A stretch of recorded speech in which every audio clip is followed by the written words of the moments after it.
The Bengali টিউশনে তোমাদের সকলকে স্বাগত। আমি শুভময়। আজ তোমাদের থার্ড সেমিস্টার অর্থাৎ ক্লাস 12-এ যারা এবার উঠেছো, তোমাদের যে প্রথম পরীক্ষা হবে তৃতীয় সেমিস্টার, সেই সেমিস্টারে দেখবে একটি প্রবন্ধ রয়েছে স্বামী বিবেকানন্দের লেখা বাংলা ভাষা। তো সেই প্রবন্ধটি নিয়ে আজকে আমরা আলোচনা করব। দেখো, প্রবন্ধটি আলোচনা করার আগে প্রথমে আমাদের স্বামী বিবেকানন্দ সম্পর্কে সামান্য একটু জানতে হবে। স্বামী বিবেকানন্দ সম্পর্কে সামান্য জানা হয়ে গেলে তারপর আমরা জেনে নিব এই বাংলা ভাষা যে প্রবন্ধটি রয়েছে সেটির একটু বিষয়বস্তু, এবং এই বিষয়বস্তু জানা হয়ে গেলে তারপর আমরা দেখে নেব যে গদ্যটি রয়েছে মানে প্রবন্ধটি রয়েছে সেই প্রবন্ধটির পুঙ্খানুপুঙ্খ লাইন ধরে আলোচনা। আর সবার শেষে তোমাদের জন্য থাকবে কিছু এমসিকিউ প্রশ্ন উত্তর। তো এতগুলি জিনিস এই ভিডিওটিতে আলোচনা হবে। তো চলো তাহলে প্রথমে আমরা স্বামী বিবেকানন্দ সম্পর্কে সামান্য একটু জেনে নেই। স্বামী বিবেকানন্দ 1863 খ্রিস্টাব্দের 12ই জানুয়ারি কলকাতার শিমুলিয়া নামক একটি গ্রামে জন্মগ্রহণ করেছিলেন।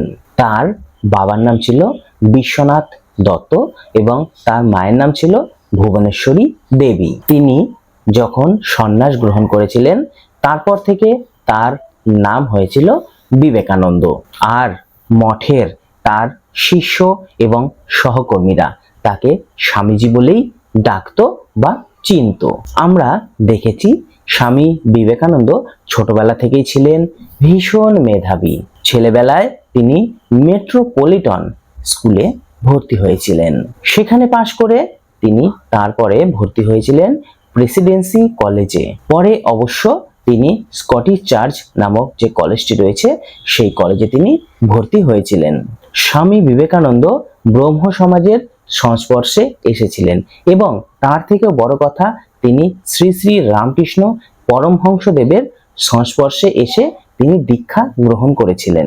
তিনি একদিকে যেমন বিশ্ব মানবের মুক্তির জন্য সবসময় চেষ্টা করে গিয়েছেন, তেমনি বাংলা গদ্য ভাষায় তিনি বিভিন্ন রচনা লেখে বাংলা গদ্যকে তিনি সব সময় সমৃদ্ধ করে যাবার একটি চেষ্টা করে গিয়েছেন। আমরা সকলেই মোটামুটি জানি প্রমথ চৌধুরী যে চলিত ভাষা, সেই চলিত ভাষাকে নতুনভাবে সৃষ্টি করেছিলেন এবং সেই চলিত ভাষাকে ইস্পাতের মতো শক্তিশালী করে তুলেছিলেন স্বামী বিবেকানন্দ। তিনি ইংরেজি এবং বাংলা ভাষায় প্রচুর গদ্য সাহিত্য, প্রবন্ধ ইত্যাদি লিখেছিলেন। তার মধ্যে উল্লেখযোগ্য হলো পরিব্রাজক, ভাববার কথা, বর্তমান ভারত, প্রাচ্য ও পাশ্চাত্য, কর্মযোগা, রাজযোগা ইত্যাদি উল্লেখযোগ্য। এছাড়াও তিনি উদ্বোধন, মাসিক বসুমতী, বিশ্ববাণী, দেশ ও সমাজ শিক্ষা এতগুলি পত্র পত্রিকায় তিনি নিয়মিতভাবে লেখালেখি করতেন। 1893 খ্রিস্টাব্দে আমেরিকার সেই বিখ্যাত চিকাগো মহাধর্ম সম্মেলনে হিন্দু ধর্ম বিষয়ে তিনি বক্তৃতা দিয়ে বিশ্ববাসীর মন তিনি জয় করতে পেরেছিলেন। এছাড়াও তিনি 1997 সালে রামকৃষ্ণ মিশন প্রতিষ্ঠা করেছিলেন। 1902 খ্রিস্টাব্দের 4 জুলাই এই মহান ব্যক্তির মৃত্যু হয়েছিল, অর্থাৎ তিনি আমাদের ছেড়ে পরলোক গমন করেছিলেন। মৃত্যুর সময় তার বয়স হয়েছিল মাত্র 39 বছর। এবারে আমরা বাংলা ভাষা যে প্রবন্ধটি রয়েছে সেই প্রবন্ধের একটু বিষয়বস্তু সম্বন্ধে জেনে নেব। তারপর আমরা প্রবন্ধের প্রতিটি লাইন ধরে ধরে তোমাদের সামনে আলোচনা করব। চলো প্রথমে আমরা একটু বিষয়বস্তু জেনে নেই। 1900 সালের আমেরিকা থেকে উদ্বোধন পত্রিকার সম্পাদককে স্বামী বিবেকানন্দ এই পত্রটি লিখেছিলেন। মনে রাখবে, উদ্বোধন পত্রিকা। এই প্রবন্ধটি সেই পত্র থেকেই গ্রহণ করা হয়েছে। বাংলা ভাষা যে প্রবন্ধটি রয়েছে এই প্রবন্ধটি স্বামী বিবেকানন্দের ভাববার কথা নামক প্রবন্ধের অন্তর্ভুক্ত। উদ্বোধন পত্রিকার 2য় বর্ষের 6ষ্ঠ সংখ্যায় এই প্রবন্ধটি প্রকাশিত হয়েছিল। আমাদের যে বাংলা গদ্য সাহিত্য রয়েছে সেই বাংলা গদ্য সাহিত্যের ভাষা কেমন হওয়া উচিত সে সম্পর্কে প্রাবন্ধিক এই প্রবন্ধে আলোচনা করেছিলেন। আমরা জানি ভাষা হলো মনের ভাব প্রকাশের একমাত্র মাধ্যম। তুমি তোমার মনের ভাব কাউকে যখন প্রকাশ করতে চাইবে, তোমার একমাত্র মনের যে ভাব প্রকাশের মাধ্যমই হলো ভাষা। কিন্তু আমরা দেখতে পাই সংস্কৃত ঘেঁষা যে সমস্ত বাংলা ভাষা রয়েছে, সেই ভাষা অনেকদিন ধরেই সাধারণ মানুষ এবং বিদ্বান যারা রয়েছে, অর্থাৎ বেশি শিক্ষিত যারা রয়েছে, তাদের মধ্যে অনেক ব্যবধান তৈরি করে এসেছিল অনেক দিন ধরে। আমরা এর আগেও দেখেছি গৌতম বুদ্ধ, শ্রী চৈতন্য, রামকৃষ্ণ প্রমুখ যে সমস্ত মুনি ঋষিরা ছিলেন, বা বলতে পারো যে সমস্ত আমাদের দেশের বা আমাদের বাংলার যে সমস্ত ভালো ভালো যে সমস্ত ব্যক্তিরা ছিলেন, তারা, বা বলতে পারো যে সমস্ত মহাপুরুষেরা ছিলেন, তারা মূলত তাদের বাণী চলিত ভাষায় বা সাধারণদের বোঝার ভাষায় প্রচার করে গিয়েছেন। তারা মূলত মৌখিক ভাষাতেই বা আমরা যে ভাষাতে কথা বলতে অভ্যস্ত, সেই ভাষাতেই তাদের বাণী সর্বসাধারণের মধ্যে তারা পৌঁছে দিয়েছিলেন। আসলে আমরা সবাই জানি, আমরা যা ভাবি বা আমরা যা করতে চাই তা সাধারণত মৌখিক ভাষায় বা আমাদের কথা বলার যে চলিত ভাষা, সেই চলিত ভাষাতেই আমরা সকলকে বোঝাতে সেটা বেশি সক্ষম হই। তাই আমরা জানি রাগ, দুঃখ, ভালোবাসা ইত্যাদি আমরা যে সমস্ত আমাদের রিপুগুলো রয়েছে, সেই রিপুগুলো অন্য লোককে বোঝানোর ক্ষেত্রে আমরা চলিত ভাষা বা কথ্য ভাষাকেই ব্যবহার করলে যে অপোজিট যে লোকগুলি থাকবে তাদের পক্ষে বোঝাটা বেশি বোধগম্য হবে। যদি সেই ভাষা দিয়ে আমরা বোঝানোর চেষ্টা না করি, যদি আমরা সংস্কৃত ঘেঁষা আরো বিভিন্ন কঠিন কঠিন যে সমস্ত ভাষা রয়েছে সেগুলি দিয়ে যদি বোঝানোর চেষ্টা করি, তাহলে সেক্ষেত্রে অকৃত্রিম একটি ভাব চলে আসবে, মানে একটি লোক দেখানো ভাব একটা চলে আসবে। এছাড়াও আমরা জানি আমাদের বাংলা ভাষার যে পরিধি রয়েছে সেই পরিধি অনেক বড়, কিন্তু অঞ্চলের ভিত্তি করে সেই ভাষা বিভিন্ন জায়গায় বিভিন্ন রকম হয়ে থাকে। তুমি একটা সাধারণ জিনিস লক্ষ্য করো, কোচবিহারের ভাষা একরকম, শিলিগুড়ির ভাষা একরকম, আমাদের উত্তর দিনাজপুরের ভাষা একরকম, মালদার ভাষা অন্যরকম, মুর্শিদাবাদ চলে গেলে অন্যরকম, কলকাতার ভাষা সম্পূর্ণ আলাদা। তো এই ধরনের, এছাড়াও মেদিনীপুরের ভাষাও আলাদা। দেখো সবগুলোই তো বাংলা ভাষা, কিন্তু অঞ্চল ভেদে, জায়গা ভেদে সেই সমস্ত ভাষাগুলি প্রত্যেকের ক্ষেত্রেই পরিবর্তন হয়ে চলেছে। তবে যতই অঞ্চল ভেদে বিভিন্ন জায়গার ভাষা বিভিন্ন রকম হোক না কেন, আমাদের একটি কাজ করতে হবে। সেই কাজটি হলো কি বলতো?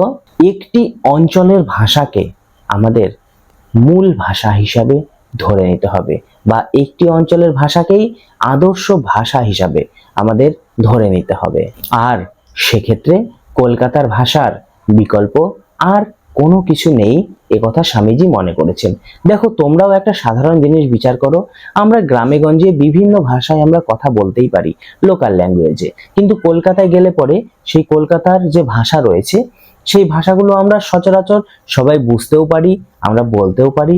এছাড়াও টিভি, সিনেমা আরো বিভিন্ন যে ভাষা যেগুলোতে ব্যবহার হয় বাংলা ভাষা, সেই ভাষাতে মূলত স্ট্যান্ডার্ড ভাষা যেটি কলকাতার ভাষা, সেই ভাষাটি ব্যবহৃত হয়। আমাদের গ্রাম্য অঞ্চলের ভাষা তো সেখানে ব্যবহৃত হচ্ছে না। তো সেক্ষেত্রে আমাদেরকে একটা নির্দিষ্ট অঞ্চলের ভাষাকেই আদর্শ ভাষা হিসাবে ধরে নিতে হবে। স্ট্যান্ডার্ড ল্যাঙ্গুয়েজ বা মান্য ভাষা হিসাবে আমাদের কলকাতার ভাষাকেই স্বামী বিবেকানন্দ বলেছিলেন যে তাকে গ্রহণযোগ্যতা দিতে হবে। তাই বিবেকানন্দ বলেছিলেন বইয়ের ভাষা এবং আমাদের ঘরে বলা যে ভাষা, সেই দুটি ভাষাকে এক করতে হলে আমাদের সকলকে কলকাতার ভাষা শিখতে হবে এবং কলকাতার ভাষাকে আপন করে নিতে হবে। আমাদের সব সময় নতুন করে নিজেকে নতুন ভাবধারার সাথে পাল্টে নিতে হবে। পুরাতন ভাষাকে বা আমাদের যে গ্রাম্য ভাষা রয়েছে সেই গ্রাম্য ভাষাকে আমরা যদি আঁকড়ে ধরে থাকার চেষ্টা করি, সেটা বৃথা। সেই আঁকড়ে ধরে রাখা চলবে না, কারণ পুরাতনকে আঁকড়ে ধরে থাকা মানে প্রায় মৃত্যুর শামিল। আবার অনেক সময় দেখা যায় অতিরিক্ত সমাস, অলংকার, আরো বিভিন্ন ধরনের ব্যাকরণ ইত্যাদি দিয়ে লিখলে বাংলা ভাষা তার মাধুর্য হারিয়ে ফেলে। তুমি একটা সাধারণ কমন সেন্স দিয়ে ব্যাপারটি বোঝার চেষ্টা করো। একটি সাধারণ চলিত ভাষায় লেখা একটি গদ্য পড়তে তোমার যতটা না সুন্দর লাগবে। একটি কঠিন কঠিন ভাষা, সাধু ভাষায়, সংস্কৃত ভাষায় যে সমস্ত গদ্য রয়েছে, প্রবন্ধ রয়েছে, সেগুলি পড়তে তোমার একঘেয়েমি মনে হবে, মানে এটি পড়তে তোমার ইচ্ছেই করবে না। তো সেক্ষেত্রে চলিত ভাষাকেই বেশি প্রাধান্য দেওয়া উচিত। তাই প্রাবন্ধিক চেয়েছেন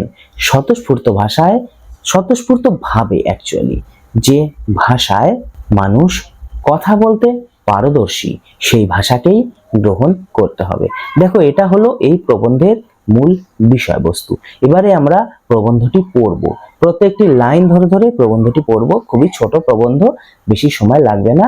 আর তারপরে তোমাদের কিছু এমসিকিউ প্রশ্নোত্তর নিয়ে আলোচনা করব। চলো তাহলে পড়ছি। বাংলা ভাষা, স্বামী বিবেকানন্দ। দেখো, প্রথমেই ব্র্যাকেট দেওয়া রয়েছে, থার্ড ব্র্যাকেট, 1900 খ্রিস্টাব্দে 20 ফেব্রুয়ারি, মানে 20 ফেব্রুয়ারি আমেরিকা হতে উদ্বোধন পত্রিকার সম্পাদককে স্বামীজি যে পত্র লিখেন তাহা হইতে উদ্ধৃত। আমি প্রথমেই বলেছিলাম আমেরিকা থেকে যে চিঠিটি লিখেছিলেন সেখান থেকে এই প্রবন্ধটি নেওয়া হয়েছে। তাহলে এবার প্রবন্ধটি পড়ি। আমাদের দেশে প্রাচীনকাল থেকে সংস্কৃতয় সমস্ত বিদ্যা থাকার দরুন বিদ্বান এবং সাধারণের মধ্যে একটি অপার সমুদ্র দাঁড়িয়ে গেছে। দেখো, আমাদের যে ভাষা রয়েছে সেই ভাষায় সংস্কৃত ঘেঁষা হবার জন্য আমাদের সাধারণ মানুষ এবং যারা একটু বুদ্ধিমান বা যারা একটু বোদ্ধা তাদের মধ্যে একটা ডিফারেন্স থেকেই গিয়েছে।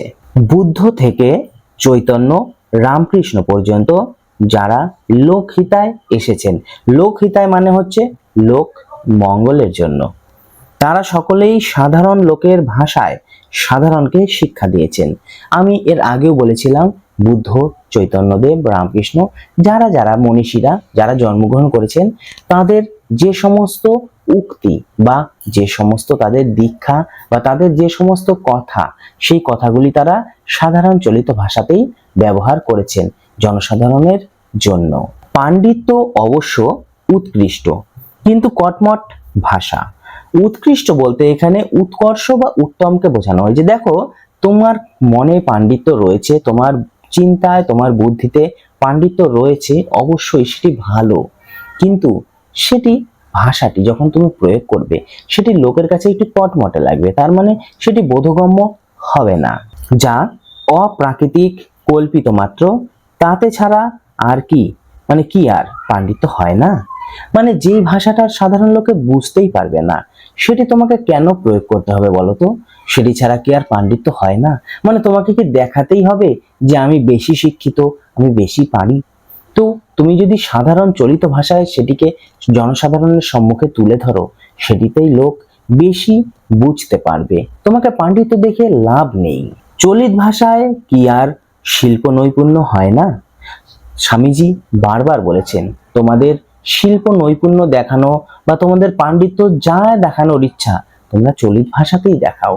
অতিরিক্ত অতিরঞ্জিত করে সেই লেখা দেখানোর তো কোনো প্রয়োজন নেই। স্বাভাবিক ভাষা ছেড়ে একটা অস্বাভাবিক ভাষা তৈরি করে কি হবে? যে ভাষার ঘরের কথা কও তাতেই তো সমস্ত পাণ্ডিত্য গবেষণা মনে মনে করো, তবে লেখবার বেলাও এইটা কি কিম্ভূত কিমাকার উপস্থিত করো। তার মানে বলতে চেয়েছে এখানে কিম্ভূত কিমাকার মানে হাস্যকর। তিনি বলেছিলেন যেই ভাষায় তোমরা ঘরে কথা কও, যেই ভাষায় তোমরা সব সময় কথা কও, সেই ভাষায় লিখলে খুব কি ক্ষতি হয়ে যাবে তোমাদের? সেটা তো কখনোই নয়। যে ভাষায় নিজের মনে দর্শন চিন্তা করো, 10 জনে বিচার করো, সে ভাষা কি দর্শন বিজ্ঞান লেখবার ভাষা নয়? তার মানে তুমি যে ভাষা নিয়ে চিন্তা করো, যে ভাষা নিয়ে তুমি কথা বলো, যেই ভাষা নিয়ে 10 জনে আলোচনা করো, সেই ভাষা নিয়ে কি লেখাটা তোমার উচিত হবে না? তুমি অতিরঞ্জিত করে লেখার কি দরকার? যদি না হয় তো নিজের মনে এবং 5 জনে ও সকল তত্ত্ব বিচার কেমন করে করো। বলছে যদি সেটা না হয়, যদি তুমি মনে করো যে না এই ভাষা নিয়ে লেখা যাবে না, তাহলে 5 জন মিলে কিভাবে তুমি কথা বলছো? তখন কিভাবে তোমরা মনের মিল খুঁজে পাচ্ছ? তোমাদের সেই যে মতামত কিভাবে তোমরা প্রকাশ করছো? তো লেখার ক্ষেত্রে উল্টোটা কেন হবে? তুমি কথা বলছো যে ভাষায়, মনের ভাব প্রকাশ করছো যে ভাষায়, ঠিক লেখার সময়টা উল্টা হয়ে যাচ্ছে। এটা কি ধরনের বিচার? আসলে তিনি বলতে চেয়েছেন দর্শন, বিজ্ঞান বা তথ্য বিচার যে ভাষায় আমরা করে থাকি, এবং সেই ভাষা যদি সর্বজনের বোধগম্য হয়, যে ভাষা সবার মাথায় ও মনে প্রকাশ করতে পারে বা প্রবেশ করতে পারে, আর সেটি তোমরা না করে কি করছো, অতিরঞ্জিত ভাষা তোমরা বইয়ের পাতায় প্রয়োগ করছো। তো সেই বইয়ের পাতায় তোমাদের সেই সংস্কৃত ঘেঁষা যে ভাষাগুলি রয়েছে, সেই ভাষাগুলি লেখার ক্ষেত্রে দেখা যাচ্ছে কি, দর্শন ও বিজ্ঞানের বইয়ের পাতায় শুধু তোমার নিজের পাণ্ডিত্যর বিচারই হচ্ছে, সেখানে সাধারণ লোকের কোনো কাজে আসছে না সেই লেখা। স্বাভাবিক যে ভাষায় মনের ভাব আমরা প্রকাশ করি, যে ভাষায় ক্রোধ, দুঃখ, ভালোবাসা ইত্যাদি জানাই, তার চেয়ে উপযুক্ত ভাষা হতেই পারে না। সেই ভাব, সেই ভঙ্গি, সেই সমস্ত ব্যবহার করে যেতে হবে। দেখো, আমরা যেই ভাষাতে কি বলেছে এখানে, আমাদের মনের ভাব, ভঙ্গি, ক্রোধ, দুঃখ, ভালোবাসা ইত্যাদি প্রকাশ করি, সেই ভাষাতেই আমাদের সমস্ত কিছুতে ব্যবহার করে যেতে হবে। সেখানে অন্য কিছু আমরা ব্যবহার করতে পারি না, তাহলে আমাদের শুধু পাণ্ডিত্যই প্রকাশ হবে, অন্য কিছু হবে না, লোকহিতের কোনো ব্যাপারই সেখানে আসবে না। ও ভাষার যেমন জোর, যেমন অল্পের মধ্যে অনেক, যেমন যেদিকে ফেরাও সেদিকে ফেরে, তেমন কোনো তৈরি ভাষা কোনো কালে হবে না। দেখো, আমাদের প্রচলিত যে সমস্ত ভাষা, সেই ভাষাগুলি তুমি যেভাবে ইচ্ছা বোঝাতে চাও, যেভাবে ইচ্ছা ঘোরাও, অল্পের মধ্যে অল্প বললে পরেই অনেক কিছু বুঝে নেওয়া যাবে। এছাড়াও যেদিকে ফেরাও সেদিকেই সেগুলি ফিরে যাবে। যেমন ইচ্ছা তৈরি করতে চাও, তেমন ইচ্ছা সেই ভাষা দিয়ে আমরা প্রকাশ করতে পারবো। তো এই ধরনের একটি নমনীয় ভাষা ছেড়ে আমরা ইস্পাতের মতো অন্য কঠিন ভাষা কেন ব্যবহার করব বলতো? ভাষাকে করতে হবে যেমন সাফ ইস্পাত, মুচড়ে মুচড়ে যা ইচ্ছা করো, আবার যে কে সেই। তার মানে ভাষাকে বলতে হবে আমাদের সকলে যেন ব্যবহার করতে পারে সেই রকম, ইস্পাতের মতো দোলে মুচড়ে যেমন ইচ্ছা তেমন করো, আবার ছেড়ে দেবে, যা ইচ্ছা তেমন হয়ে যাবে। যেগুলোই আগে ছিল বা তুমি যেমন করতে চাও ঠিক তেমনটাই হয়ে যাবে। আবার যে কে সেই। এক চোটে পাথর কেটে দেয়, দাঁত পড়ে না। আমাদের ভাষা সংস্কৃতর গদাই লস্করি চাল, ওই এক চাল নকল করে অস্বাভাবিক হয়ে যাচ্ছে। ভাষা হচ্ছে উন্নতির প্রধান উপায়, লক্ষণ। আসলে তিনি মনে করেছেন ভাষা হবে ইস্পাতের মতোই নমনীয়, কিন্তু সংস্কৃত ভাষায় গদাই লস্করি চালে ভাষার এই গতিশীলতা হোঁচট খাচ্ছে। মানে সংস্কৃত ঘেঁষা যে সমস্ত ভাষা আমরা গদ্যে ব্যবহার করছি, সেগুলিতে আমাদের বাংলা ভাষা হোঁচট খাচ্ছে বলে তিনি মনে করেছেন। পরের প্যারা দেখো, যদি বলো ও কথা বেশ, তবে বাংলাদেশের স্থানে স্থানে রকমারি ভাষা কোনটি গ্রহণ করব? দেখো, আমাদের বাংলায় বলেছিলাম না একটু আগেই, আমাদের এই বাংলায় স্থানে স্থানে বিভিন্ন জায়গায় বিভিন্ন ধরনের ভাষা প্রচলিত রয়েছে। কোনটিকে গ্রহণ করব তাহলে? প্রাকৃতিক নিয়মে যেটি বলবান হচ্ছে এবং ছড়িয়ে পড়েছে সেটি নিতে হবে, অর্থাৎ কলকাতার ভাষা। অর্থাৎ এই যে আমাদের প্রাবন্ধিক বলেছেন অনেকটা ভাষা রয়েছে, কিন্তু শক্তিশালী ভাষা কোনটি? সেই শক্তিশালী ভাষার মধ্যে পড়ছে হচ্ছে কলকাতার ভাষা। পূর্ব পশ্চিম যে দিক হতেই আসুক না, একবার কলকাতার হাওয়া খেলেই দেখছি সেই ভাষাই লোকে কয়।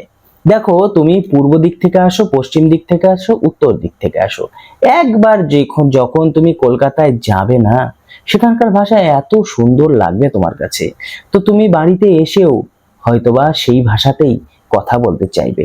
খুব সুন্দর ভাষা কলকাতার ভাষা, এটি আমাদের প্রাবন্ধিক মনে করেছেন। তখন প্রকৃতি আপনি দেখিয়ে দিচ্ছেন যে কোন ভাষা লিখতে হবে। যত রেল এবং গতাগতির সুবিধা হবে, তত পূর্ব পশ্চিমী ভেদ উঠে যাবে এবং চট্টগ্রাম হইতে বৈদ্যনাথ পর্যন্ত ওই কলকাতার ভাষায় চলবে। বলছে রেল এবং বাস যাত্রা যত আমাদের কাছে চলাচল বেশি হবে, লোকজনের যাতায়াত তত বেশি হবে, আর সেক্ষেত্রে কলকাতার ভাষার প্রাধান্য তত বেশি বাড়বে। আসলে কোনো একটা লোক বা যে কোনো ব্যক্তি কলকাতায় যদি বেশ কিছুদিন বসবাস করে ফেলে না, তাহলে সেই ব্যক্তিটি কলকাতার ভাষাতেই কথা বলতে বেশি স্বাচ্ছন্দ্য বোধ করে। এর ফলে সেই ভাষা আরো বেশি শক্তিশালী হয়ে ওঠে। প্রকৃতি এখানে হয়ে ওঠে পথ প্রদর্শক। এর ফলে পূর্ব পশ্চিমের যে বিভেদ, সেই বিভেদ অনেকটা ঘুচে যাবে। কোন জেলার ভাষা সংস্কৃতর বেশি নিকট সে কথা হচ্ছে না, কোন ভাষা জিতছে সেইটি দেখো। এবার কোন জেলায় সংস্কৃত ভাষা ব্যবহার হয় সেটি আমরা দেখছি না, কোন জেলা জিতছে সেটি তুমি দেখো। অ্যাকচুয়ালি এখানে কলকাতার ভাষা জেতার কথাই বেশি বলা হচ্ছে। যখন দেখতে পাচ্ছি যে কলকাতার ভাষাই অল্প দিনে সমস্ত বাংলাদেশের ভাষা হয়ে যাবে, তখন যদি পুস্তকের ভাষা এবং ঘরে কথা কওয়া ভাষা এক করতে হয়, তো বুদ্ধিমান অবশ্যই কলকাতার ভাষাকে ভিত্তিস্বরূপ গ্রহণ করবে। দেখো, তিনি বলেছেন কলকাতার ভাষা অল্প দিনের মধ্যেই পুরোপুরি বাংলাদেশের বা বাংলার সমস্ত ভাষার মূল কেন্দ্রবিন্দু হয়ে উঠবে। তিনি দেখেছেন কলকাতার বা ভাবছেন আর কি যে কলকাতার ভাষা একসময় আমাদের বাংলায় রাজত্ব করবে, কারণ তিনি মনে করেছেন বইয়ের ভাষা ও মৌখিক ভাষাকে এক করতে হলে কলকাতার ভাষাকেই সকলকে গ্রহণ করতে হবে। এথায় গ্রাম্য ঈর্ষাটিকেও জলে ভাসান দিতে হবে। মানে তুমি গ্রামে থেকে গ্রামের ভাষা নিয়ে তুমি একটি ঈর্ষা করবে, হিংসা করবে, সেই হিংসা নিয়ে চললে হবে না, সেই ঈর্ষাকে তোমাকে ভাসিয়ে দিয়ে আসতে হবে। কলকাতার ভাষার সাথে যাদের দূরের সম্পর্ক, তাদের সেই ভাষাকে ভাসান দিয়ে কলকাতার ভাষাকেই আপন করতে হবে। সমস্ত দেশের যেখানে কল্যাণ, সেথা তোমার জেলা বা গ্রামের প্রাধান্যটি ভুলে যেতে হবে। সেই এক কথা, যেখানে দেশের কল্যাণ, দশের কল্যাণ, সেখানে তোমাকে গ্রাম্য ভাষাটি নিয়ে থাকলে চলবে না। ভাষা ভাবের বাহক, ভাবই প্রধান, ভাষা পরে। হীরেমতির সাজ পরানো ঘোড়ার উপর বাঁদর বসালে কি ভালো দেখায়। এখানে কবি বলতে চেয়েছেন ভাষা হলো ভাবের বাহক, সেখানে ভাবটাই হলো আসল। আমাদের মনে রাখতে হবে হীরামতি দিয়ে সাজানো ঘোড়ার ওপর যদি একটি বাঁদরকে বসানো যায়, তবে সেটি দেখতে বেশ বেমানান হবে। এটি ঘোড়ার উপরে বাঁদরকে বসাচ্ছ, এটি দেখতে কেমনই লাগবে না? তো সেইরূপ বইয়ের ভাষা ও মুখের ভাষাও সমান। তুমি এইখানে ওই ঘোড়ার সাথে বাঁদরের তুলনা করেছেন আমাদের প্রাবন্ধিক। পরে দেখো, সংস্কৃতর দিকে দেখো দেখি, মানে সংস্কৃতের দিকে একটু তাকাও, তাহলে তুমি এই মিলটি খুঁজে পাবে। ব্রাহ্মণের সংস্কৃত দেখো, সবর স্বামীর মীমাংসা ভাষ্য দেখো। ব্রাহ্মণদের সংস্কৃত ভাষা তিনি দেখতে বলেছেন, এছাড়া সবর স্বামীর মীমাংসা ভাষ্য তিনি দেখতে বলেছেন। দেখো, সবর স্বামী সম্পর্কে আমাদের একটু জেনে নিতে হবে। সবর স্বামী হলেন একজন শ্রেষ্ঠ মীমাংসা দার্শনিক। তিনি নিজ ভাষ্যকে প্রতিষ্ঠিত ও প্রাণময় করে তুলেছিলেন। পতঞ্জলির মহাভাষ্য দেখো, পতঞ্জলির মহাভাষ্য এটিও একটু আমাদের জেনে নিতে হবে। পতঞ্জলি হলো পাণিনির ব্যাকরণের উপর সুবিশাল মহাভাষ্য প্রণেতা। পতঞ্জলির সময়কাল ছিল খ্রিস্টপূর্ব 2য় শতকে। তিনি শুঙ্গ বংশীয় রাজা পুষ্যমিত্রর সমসাময়িক ছিলেন। শেষ আচার্য শঙ্করের ভাষ্য দেখো, শেষ আচার্য শঙ্কর, সেটি সম্পর্কেও আমাদের জেনে নিতে হবে। শেষ শঙ্করাচার্য ছিলেন একজন বিশিষ্ট ভারতীয় দার্শনিক। তিনি আধ্যাত্মবাদের প্রবক্তা। আর অর্বাচীনের কালের সংস্কৃত দেখো, তো এই সমস্ত সংস্কৃত যে পণ্ডিত যারা রয়েছে, তাদের কথা প্রাবন্ধিক এখানে উল্লেখ করেছেন। এখনই বুঝতে পারবে যে যখন মানুষ বেঁচে থাকে তখন জ্যান্ত কথা কয়, মরে গেলে মরা ভাষা কয়। তুমি এখানে বুঝতে পারবে মানুষ যখন বেঁচে থাকে তখন চলিত ভাষায় কথা কয়, আর যখন মারা যায় না তখন মরা ভাষায় কথা কয়। যত মরণ নিকট হয়, নূতন চিন্তা শক্তির যত ক্ষয় হয়, ততই দু একটা পচা ভাব রাশিকৃত ফুল চন্দন দিয়ে ছাপবার চেষ্টা হয়। বাপরে, সে কি ধুম! 10 পাতা লম্বা লম্বা বিশেষণের পর দুম করে রাজা আসিত। তো তিনি এখানে বলতে চেয়েছেন যে আমাদের প্রাবন্ধিক অ্যাকচুয়ালি এখানে বলতে চেয়েছিলেন যে সংস্কৃত যে সমস্ত গুণীগানী পণ্ডিতরা রয়েছে, সেই পণ্ডিতরা আগে তো লিখেছিলই, তাদের বয়স যত হচ্ছে নতুন নতুন চিন্তা ভাবনা তাদের মধ্যে আর আসছেই না। তারা নতুন নতুন বিশেষণ যোগ করে কঠিন কঠিন ভাষা দিয়ে তাদের লেখা লিখে চলেছেন। অথচ শেষে গিয়ে হঠাৎ আমরা দেখতে পাচ্ছি যে রাজা ছিলেন, এই কথাটি তারা ব্যবহার করছে। অ্যাকচুয়ালি এখানে আমাদের যে প্রাবন্ধিক তিনি বলতে চেয়েছিলেন সংস্কৃত সাহিত্যে 10 পাতা জুড়ে লম্বা লম্বা লেখার পর হঠাৎ করে রাজা ছিলেন বলে বাক্য লিখে তিনি শেষ করে দেন। অনেকটা থামওয়ালা কারুকার্য করা বাড়ির সাথে তিনি তুলনা করেছেন। আসলে তিনি বলতে চেয়েছেন সংস্কৃত ভাষা এত দুর্বোধ্য যে তা সাধারণ মানুষের কাছে গ্রহণযোগ্য নয়। তারপর দেখো, আহা, কি পাঁচোয়া বিশেষণ, কি বাহাদুর সমাস, কি শ্লেষ, ওসব মরার লক্ষণ। যখন দেশটা উচ্ছন্ন হতে আরম্ভ হলো তখন এইসব চিহ্ন উদয় হলো। ওটি শুধু ভাষায় নয়, সকল শিল্পতেই এলো। বাড়িটির না আছে ভাব, না আছে ভঙ্গি, থামগুলোকে কুদে কুদে সারা করে দিল। গয়নাটা নাক ফুঁড়ে ঘাড় ফুঁড়ে ব্রহ্ম রাক্ষসী সাজিয়ে দিল। কিন্তু সে গয়নায় লতা পাতা কি বিচিত্র, কি ধুম! গান হচ্ছে কি কান্না হচ্ছে, কি ঝগড়া হচ্ছে, তার কি ভাব, কি উদ্দেশ্য, কি ভরত ঋষিও বুঝতে পারে না। আবার সে গানের মধ্যে প্যাচের কি ধুম, মানে কিছুই তুমি বুঝতে পারবে না, অথচ লেখাগুলা সব ভারী ভারী।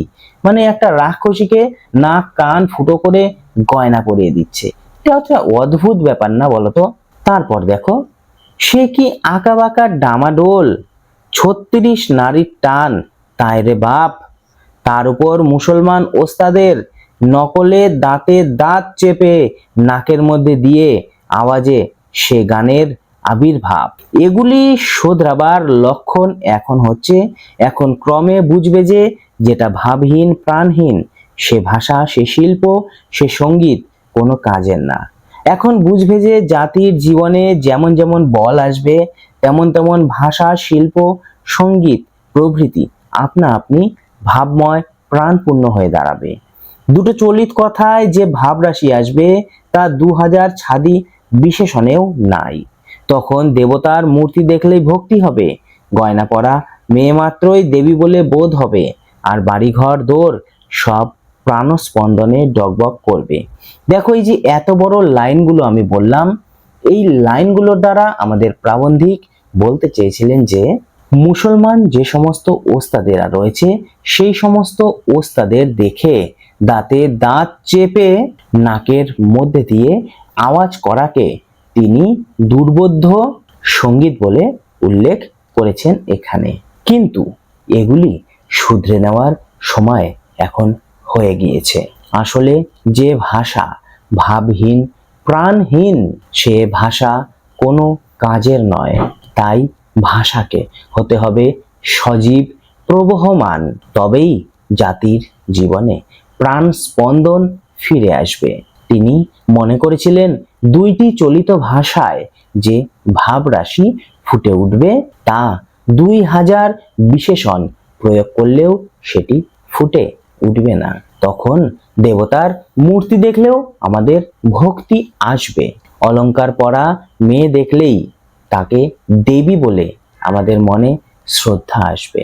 আর বাড়ি ঘর দোর সবকিছু প্রাণস্পন্দনে ডগমগ করবে। দেখো, এই পর্যন্তই এই প্রবন্ধের বক্তব্যের বিষয়বস্তু ছিল। আমি প্রত্যেকটি লাইন ধরে ধরে তোমাদের সামনে আলোচনা করলাম। এবারে আমরা কয়েকটি এমসিকিউ প্রশ্নোত্তর নিয়ে তোমাদের সাথে আলোচনা করে এই ভিডিওটি শেষ করব।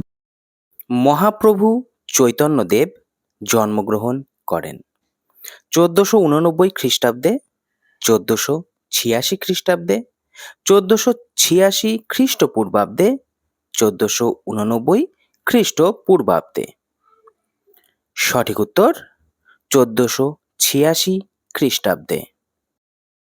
মহাপ্রভু চৈতন্যদেব প্রবর্তিত ধর্ম: বৈষ্ণব ধর্ম, অদ্বৈত ধর্ম, গৌড়ীয় বৈষ্ণব ধর্ম, শাক্ত ধর্ম। সঠিক উত্তর গৌড়ীয় বৈষ্ণব ধর্ম। চণ্ডালোপী দ্বিজশ্রেষ্ঠ হরিভক্তি পরায়ণ উক্তিটি করেন রামকৃষ্ণ পরমহংসদেব, গৌতম বুদ্ধ, শঙ্করাচার্য, চৈতন্য মহাপ্রভু। সঠিক উত্তর চৈতন্য মহাপ্রভু। ব্রাহ্মণের সংস্কৃত দেখো। আলোচ্য অংশে ব্রাহ্মণ হল হিন্দু ধর্মে যারা পৌরোহিত্য, যাগযজ্ঞ ইত্যাদি করেন, চতুর্বর্ণ প্রথার প্রথম বর্ণ, বিশেষ এক প্রকার বেদ, বেদের একটি উপবিভাগ। সঠিক উত্তর বেদের একটি উপবিভাগ। পতঞ্জলির মহাভাষ্য দেখো। মহাভাষ্য হল বিশেষ এক প্রকার ভারতীয় দর্শন, পাণিনি রচিত অষ্টাধ্যায়ী গ্রন্থের ওপর টিকা। অষ্টাধ্যায়ী গ্রন্থের সূত্রগুলির ওপর ঋষি কাত্যায়নী রচিত বার্তিক বিষয় আলোচনা, সংস্কৃত ভাষা সংক্রান্ত গ্রন্থ। সঠিক উত্তর অষ্টাধ্যায়ী গ্রন্থের সূত্রগুলির উপর ঋষি কাত্যায়নী রচিত বার্তিক বিষয়ক আলোচনা। শঙ্করাচার্য আবির্ভূত হয়েছিলেন 788 সালে, 877 সালে, 820 সালে, 720 সালে। সঠিক উত্তর 788 সালে। পতঞ্জলি আবির্ভূত হন খ্রিস্টপূর্ব 2য় শতাব্দীতে, খ্রিস্টপূর্ব 3য় শতাব্দীতে, খ্রিস্টপূর্ব 4র্থ শতাব্দীতে, খ্রিস্টপূর্ব 4র্থ শতাব্দী থেকে খ্রিস্টপূর্ব 2য় শতাব্দীর মধ্যবর্তী সময়ে। সঠিক উত্তর দেখো খ্রিস্টপূর্ব 4র্থ শতাব্দী থেকে খ্রিস্টপূর্ব 2য় শতাব্দীর মধ্যবর্তী সময়ে। শঙ্করাচার্য জন্মগ্রহণ করেন কর্ণাটকে, তামিলনাড়ুতে, কেরালায়, সৌরাষ্ট্রে। সঠিক উত্তর কেরালায়। সবর স্বামী আবির্ভূত হন খ্রিস্টীয় 1ম শতাব্দীতে, খ্রিস্টীয় 2য় শতাব্দীতে, খ্রিস্টীয় 3য় শতাব্দীতে, খ্রিস্টীয় 4র্থ শতাব্দীতে। সঠিক উত্তর খ্রিস্টীয় 1ম শতাব্দীতে। অর্বাচীন কাল বলতে বোঝায় প্রাচীনকাল, প্রবীণ সময়, অপরিপক্ব মূর্খ নবীন সময়, মধ্যযুগ। সঠিক উত্তর অপরিপক্ব মূর্খ নবীন সময়। সমাস বলতে বোঝায় পাশাপাশি অবস্থিত দুটি বর্ণের সংযোগ, কোনো পদকে বিশ্লেষণ করা, 2 বা ততোধিক পদকে একপদীকরণ, বর্ণ বিশ্লেষণ। সঠিক উত্তর 2 বা ততোধিক পদকে একপদীকরণ। ওই এক চাল নকল করে অস্বাভাবিক হয়ে যাচ্ছে। অস্বাভাবিক হয়ে যাচ্ছে কি? বিদ্বান মানুষ, সাধারণ মানুষ, আমাদের ভাষা, সংস্কৃত ভাষা। সঠিক উত্তর আমাদের ভাষা।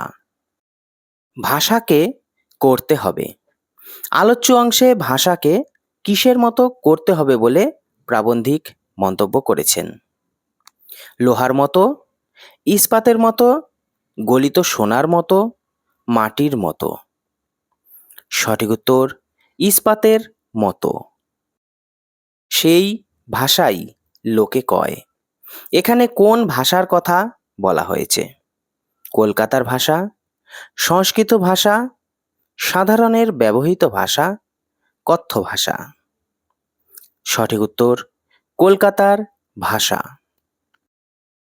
বাংলার রকমারি ভাষাগুলির মধ্যে যে ভাষাটিকে প্রাবন্ধিক গ্রহণ করতে বলেছেন সেটি হলো পূর্ববঙ্গের ভাষা, কলকাতার ভাষা, নদিয়ার ভাষা, পুরুলিয়ার ভাষা।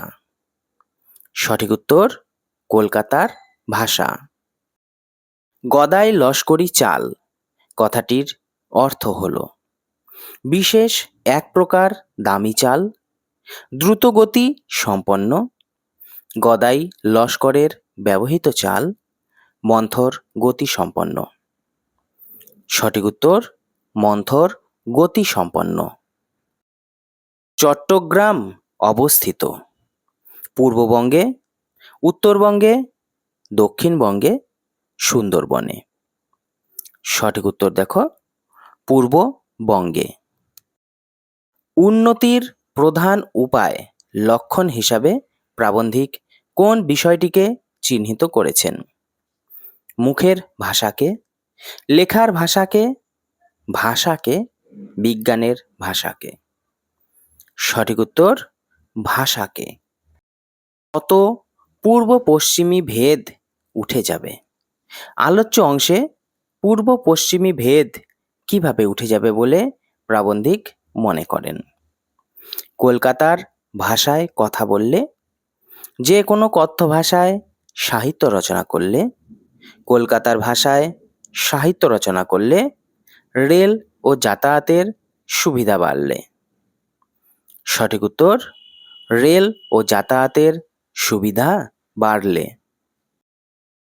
চট্টগ্রাম প্রসিদ্ধ কারণ এটি ইসলাম ধর্মের পবিত্র তীর্থক্ষেত্র, হিন্দু ধর্মের পবিত্র তীর্থক্ষেত্র, বর্তমান বাংলাদেশের বৃহত্তম বাণিজ্যিক শহর, বর্তমান বাংলাদেশের সবচেয়ে বড় শহর। সঠিক উত্তর বর্তমান বাংলাদেশের বৃহত্তম বাণিজ্যিক শহর। চৈতন্য মহাপ্রভুর জীবনকে কেন্দ্র করে মধ্যযুগের বাংলা সাহিত্যে কয়টি কালসীমায় বিভক্ত? 3টি, 4টি, 6টি, 2টি। সঠিক উত্তর 3টি। আচার্য শঙ্করের ভাষ্য দেখো। আচার্য শঙ্কর ছিলেন একজন ভারতীয় লেখক, একজন বাঙালি লেখক, অদ্বৈত দর্শনের প্রবক্তা, দ্বৈতাদ্বৈত দর্শনের প্রবক্তা। সঠিক উত্তর অদ্বৈত দর্শনের প্রবক্তা। শঙ্করাচার্যের তিরোধান হয় 788 সালে, 877 সালে, 820 সালে, 720 সালে। সঠিক উত্তর 820 সালে। শঙ্করাচার্যের মৃত্যু হয় পান্ডুয়ায়, তিব্বতে, বদ্রীনাথে, কেদারনাথে। সঠিক উত্তর কেদারনাথে। অপভ্রংশ শব্দের প্রথম উল্লেখ পাওয়া যায় পাণিনি রচিত অষ্টাধ্যায়ী গ্রন্থে, পতঞ্জলির মহাভাষ্যে, সবরস্বামীর মীমাংসা ভাষ্যে, ঋগ্বেদে। সঠিক উত্তর পতঞ্জলির মহাভাষ্যে। শ্লেষ শব্দের অর্থ হল অহংকার, শান্তি, প্রশংসা, ব্যঙ্গবৃদ্রূপ। সঠিক উত্তর ব্যঙ্গবৃদ্রূপ। সমাস শব্দের অর্থ হল সংক্ষেপ, ব্যবধান, বিস্তার, বিচ্ছেদ। সঠিক উত্তর সংক্ষেপ। ভারত ঋষিও বুঝতে পারেন না কোন প্রসঙ্গে এই উক্তি? সাহিত্য রচনা প্রসঙ্গে, গান প্রসঙ্গে, বাড়িঘর তৈরি প্রসঙ্গে, লেখায় অলঙ্কারের বাহুল্য প্রসঙ্গে। সঠিক উত্তর গান প্রসঙ্গে। ভরত ঋষি ছিলেন মহাভাষ্যের রচয়িতা, মীমাংসা দর্শনের রচয়িতা, প্রাচীন ভারতের একজন অভিনেতা, নাট্যশাস্ত্রের রচয়িতা। সঠিক উত্তর নাট্যশাস্ত্রের রচয়িতা। ভরত মুনি যে নৃত্যের প্রবর্তন করেন বলে অনুমান করা হয় সেটি হল কত্থক, ভারতনাট্যম, কথাকলি, ওডিসি। সঠিক উত্তর ভারতনাট্যম।